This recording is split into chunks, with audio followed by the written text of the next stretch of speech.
Hey guys, welcome to today's market snapshot. My name is Samson Mzera, and I will be taking you through the market analysis for the day and what to expect to the rest of the week, towards the rest of the week. So, if you can hear me, just a mic test. Just say hi on the chat section. Yeah.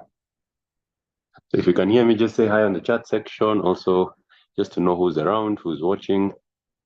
And as we get started, so there's a lot, and the major news for this week is inflation, of course. So we'll be going through that and seeing what else, or how should we position ourselves going forward for Thursday, for the better part of today, and for Friday also. So the week was or is quite packed, and the major event was yesterday, and that was the core inflation report. Dennis Mwangi, hi. Edward, hello. Maina, Joseph, Nicholas, GKM, hello guys. Yeah, so make sure when you're doing the analysis, you also have your charts with you so that you can compare notes and see what you have on this, if what you have on the screen is adding up. So let's start with today, of course, we have producer price index coming in at 430. We will talk about this just in a minute, but let's get to yesterday. So inflation came out, the US inflation came out, and a lot of traders have been following up on this figure, and it has been a major cause or concern for the US Central Bank or the Federal Reserve for the past 2 years. And finally, we had number one here, a month-on-month inflation coming in flat. So if you look at the history of inflation, it's been quite some time ever since not 2020 per se, but last year, August. So it's been quite some time before we experienced such a reading. And this is one of the lowest reading we've had in quite a number of months. So yesterday's inflation report was the key turning event or the key news point or newsprint that traders have been hoping for. So it kind of solidifies what the Fed has been saying and what the market has been thinking, which is cuts. So it came in at flat 0%. We also had core inflation, core CPI, which came in at 10th lower, 0.2%. And we had the year-on-year inflation coming in at 3.2. So these are very important figures. And let's just see the breakdown of these items. So this is the breakdown of the inflation drivers. So you can see some of the key things or notable things I'd like to point out. Actually, we can use this chart instead. Some of the major things that stand out or stood out was number one, energy, which came in at negative, and number two, food has also been coming down. So that's one good thing to see with regards to inflation. So we can have a chart to visualize this, and this just to have a look at how the different items in terms of inflation have been evolving. So if you look at food, for example, food at home, the black line, that has been going down. Also things like gasoline. So you have gasoline, natural gas. So we've had quite healthy trends downwards. These ones are usually the most volatile, but there's been talk of super core inflation, and this is what the Fed has been looking at. So super core inflation, this one, is inflation on services, excluding energy and housing costs, which the Fed keeps a close eye on due to wages and labor market tightness. So these are the key inflation parameters that the central bank has been looking at. And also they came in at 0.2, which if you look at the chart is a downwards trending for inflation, pulling down the annual rate for super core inflation to 3.75. So it gives a very strong message with what the market is expecting. Remember, keep our interpretation simple. Higher rates, stronger dollar. Lower rates, a weaker dollar. So you can see the market is So for December, 13 December, which is the next meeting, you can see that the market is expecting no change in terms of whether they will raise interest rates or lower interest rates with regards to yesterday's news. But you can see that the probability of them staying at the same level has increased to 94%. And then when you go to, for example, 20th of March, from actually January, let me see. The market has started pricing in rate cuts from as early as January. Now, if you looked at this chart yesterday morning, you can see that the probability of easing, which is basically a cut, was from around March. So this has come in earlier. So guys are thinking the Fed will start cutting rates from as early as as early as January. But the more realistic probabilities will probably be from May and June. So this is where we will start seeing realistic expectations on cuts. Again, this has increased to 62%. And for June, the probability of them cutting interest rates in June next year has increased to 84.8%.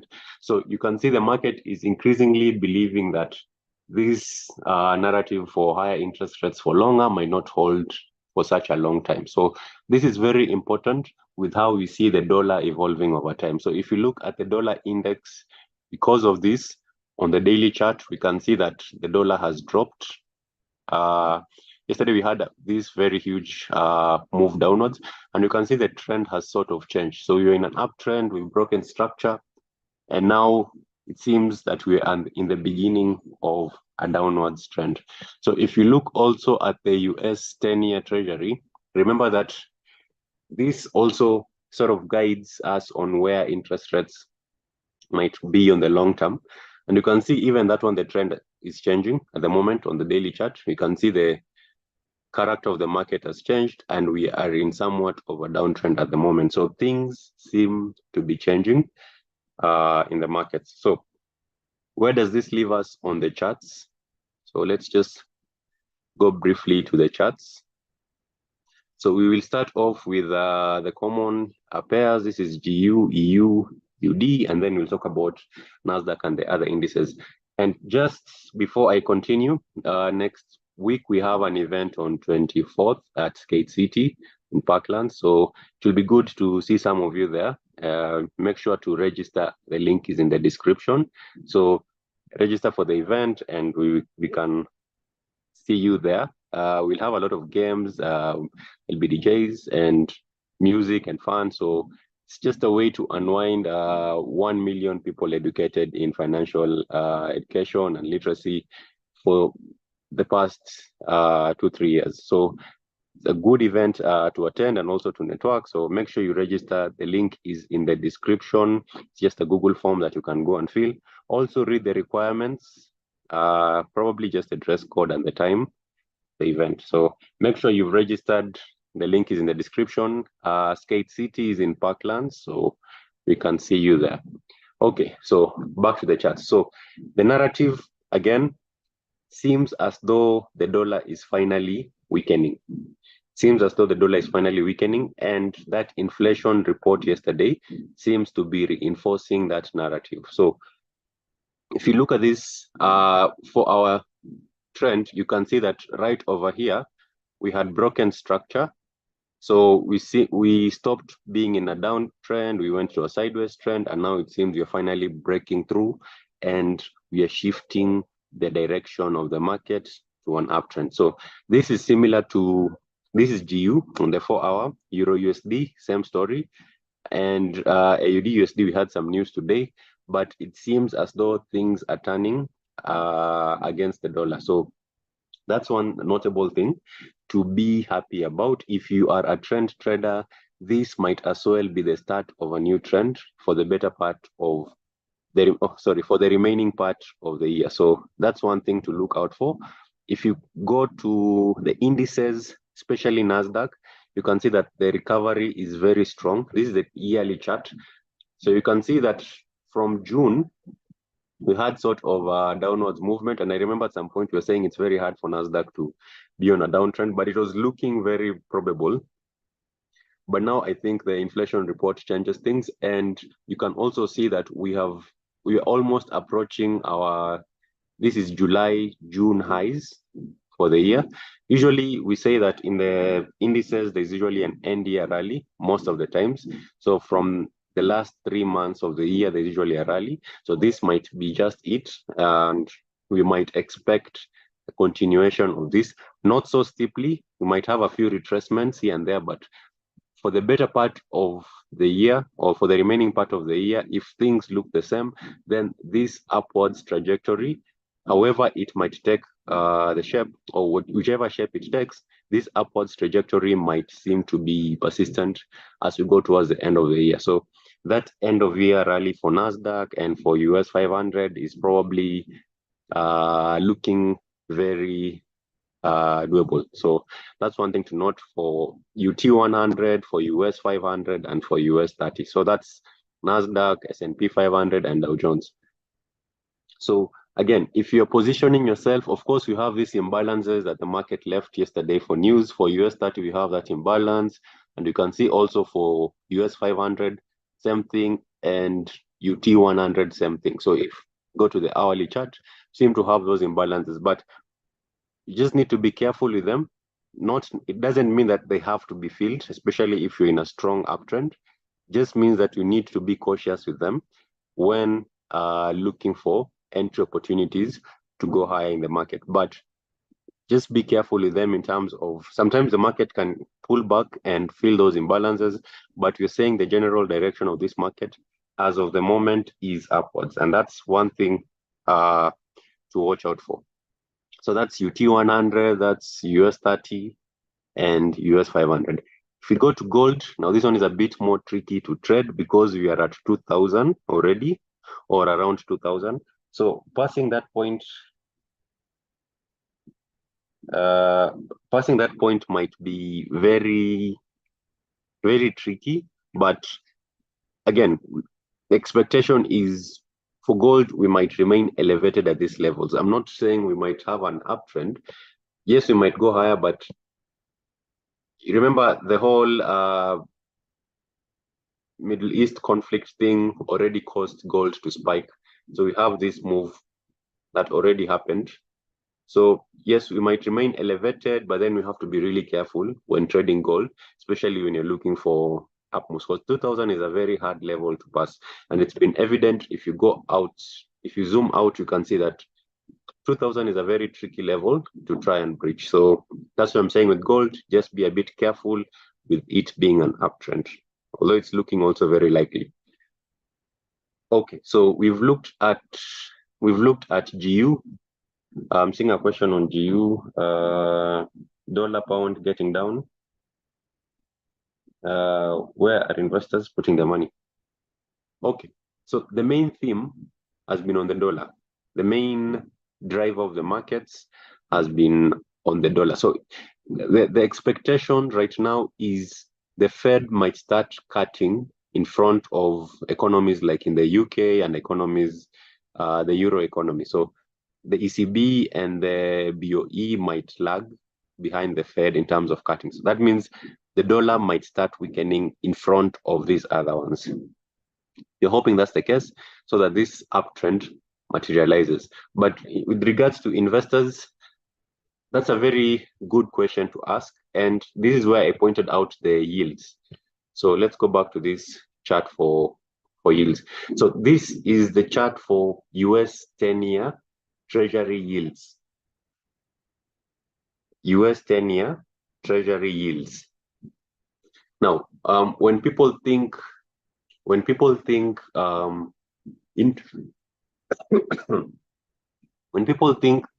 interest rates are going to go lower, they start selling US bonds.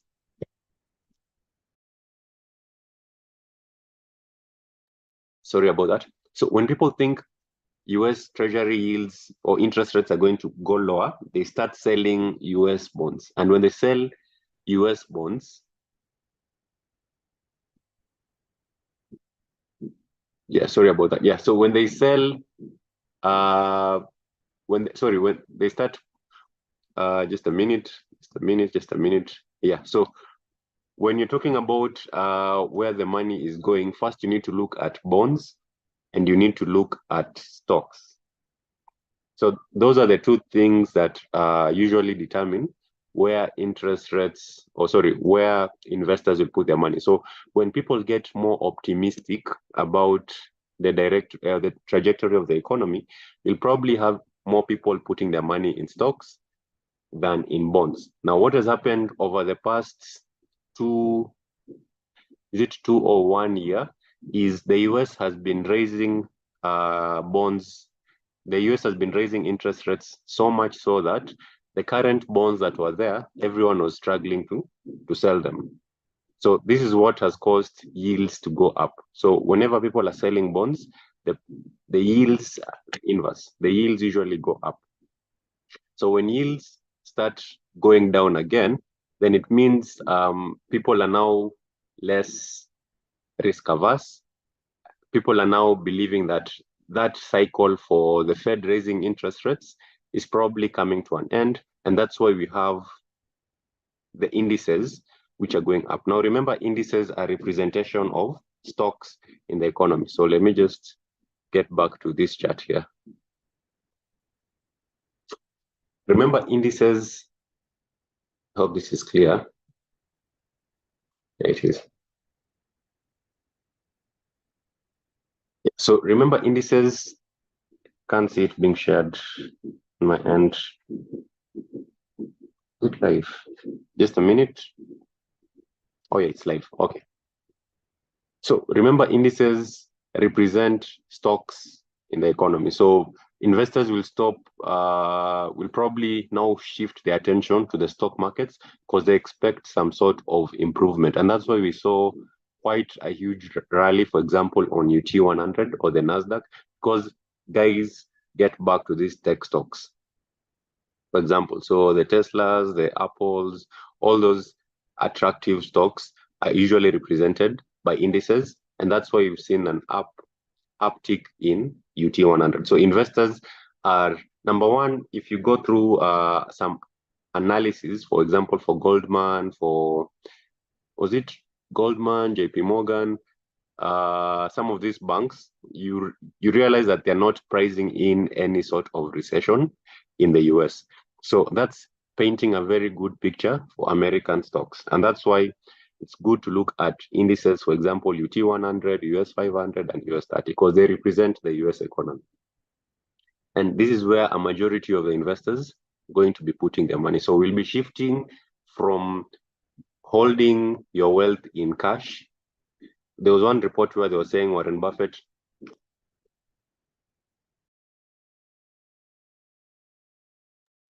Sorry about that. So there was one report where they're saying Warren Buffett now has the largest cash pile he's ever had in history. That means he's been selling all his stock and storing most of his wealth in cash. But then once things start looking optimistic, people get back to stocks. So that's when you get rid of your dollars and go into things like stocks. And that's why you're saying there's a high likelihood that the end year rally might start taking effect. Usually the end year rally means things like stocks start going up towards the end of the year.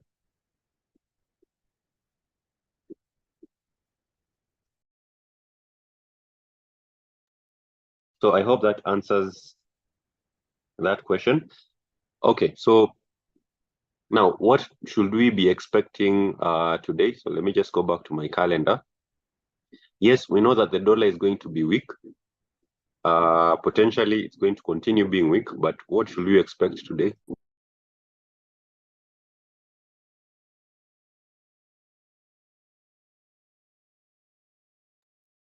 So today we have one more report.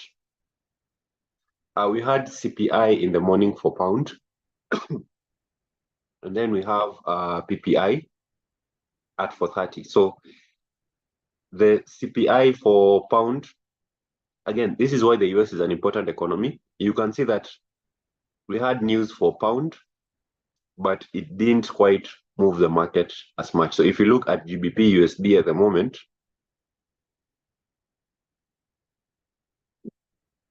over here,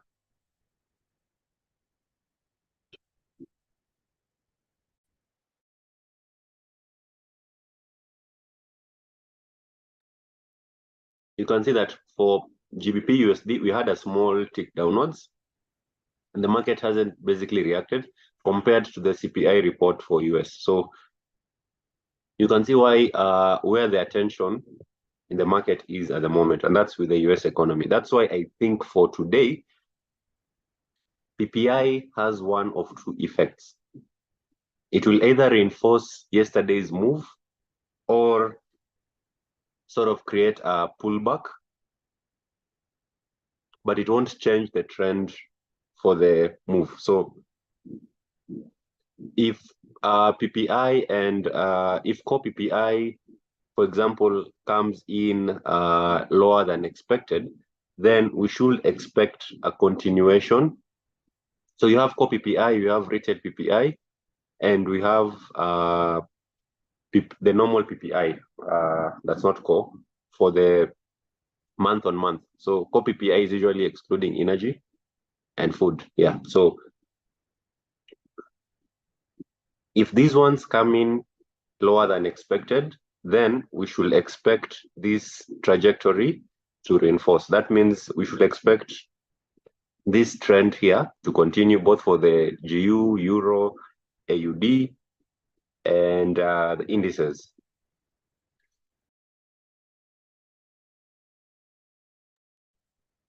Why? Because we expect that, you see, producer price index is inflation for farms. So they usually eventually pass it down to consumers. But if this inflation is low, then we should expect also that going forward, the CPI is also going to be low. So the analysts who are saying that from now on, we should be expecting a series of low readings, and that might be the case. If we have anything that comes in either, let's go back to this chart here, and this is for today for 30. If we have anything, for example, here we're expecting PPI to come in at 0.1. So if it comes in as expected or lower, then that might reinforce yesterday's move higher. The only time we might expect a slight pullback is if we get a higher reading on either of these.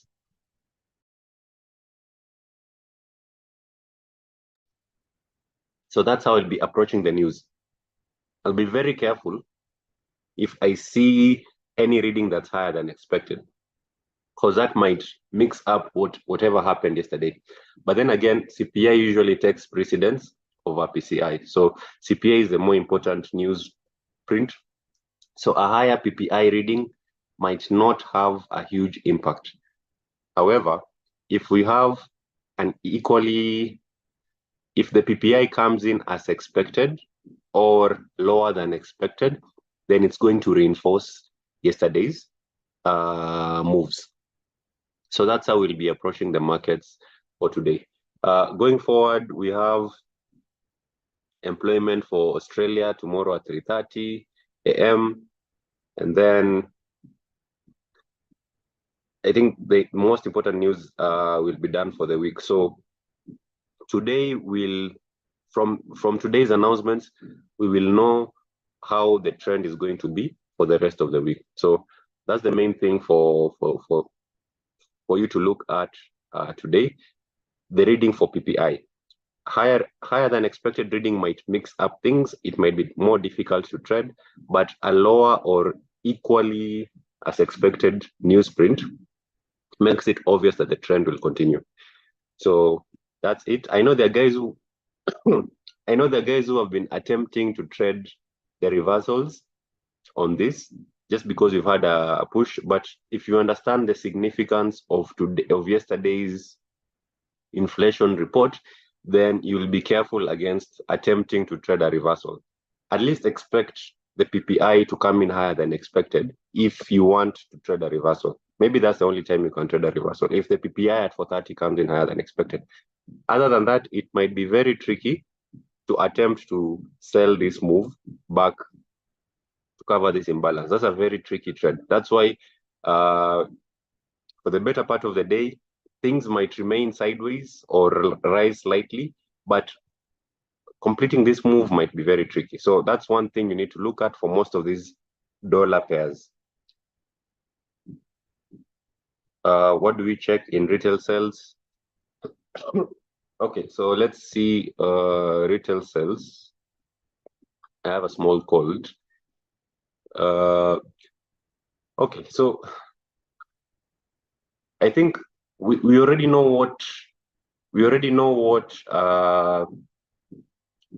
the services inflation report was. So when you come to retail sales, again, it's only the negative news that's going to reinforce the trend. The positive news might not be that important. That means if you have a higher reading on either one of these, it might mix up things. Yes, we might have a reversal. If you have, for example, retail sales coming in at 0.1 or something like that, that's good, yes, but the impact on the markets, probably it's not going to have a lasting impact on the market. That's what you're saying. The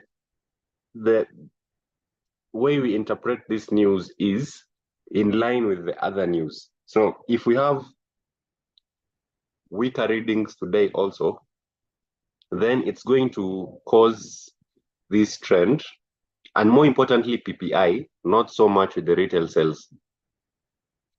We're going to see a likely continuation on this upwards trend like that. Yeah, so that's GU, EU, GU, and most of the dollar pairs. Yeah, because you can see here the trend is changing.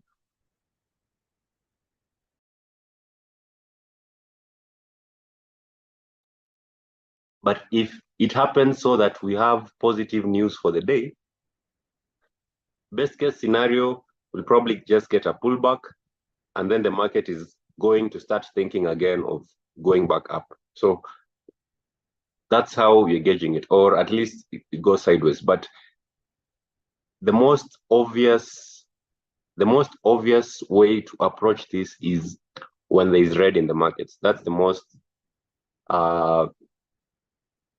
that's what most traders will be looking at. If we have a lower PPI reading that's consistent with yesterday's PPI reading, then it's more obvious where the market is going than if we have positive news. So look at it from that angle. But of course, we will review today's moves on Friday. Again, on the market snapshot on Friday, I'll be around. So we will talk through these points, but position yourself, even when you're using your technical analysis, to prepare for that. So before now and for 30, you need to look at what is the market expecting. Before now and for 30, we're expecting a lower retail sales reading than previous. We're expecting a lower PPI.